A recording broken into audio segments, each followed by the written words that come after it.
our own country. শিল্প ও সংস্কৃতির পাদপীঠ ফ্রান্সের প্যারিসের অদূরে গ্রামবৈচিত্র্য পরিপূর্ণতায় ভরা শহর মোরেট লৌহং অ্যাট অরভানে রোল্যান্ড ড্যাগনাউট মিলনায়তনে শেষ হল তরুণ চিত্রশিল্পী তুফান চাকমার প্রথম একক চিত্র প্রদর্শনী।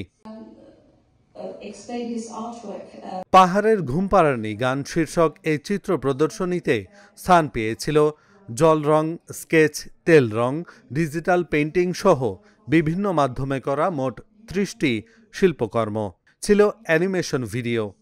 আয়োজক ফ্রান্সে বসবাসরত আদিবাসীদের সংগঠন লা ভোয়া দো জুম্মো বা জুম্মোদের কণ্ঠস্বর।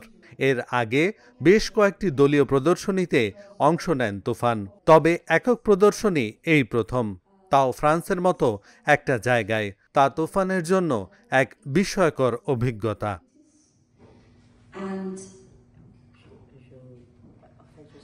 অনুষ্ঠানে প্রধান অতিথি ছিলেন পার্বত্য চট্টগ্রামের চাকমা সার্কেলের রানী ইয়ানিয়ান। উপস্থিত ছিলেন মেয়র ডিকরান জাকিও সিয়ান, ফ্রান্সে বসবাসরত জুম্মো কমিউনিটির সদস্যরা।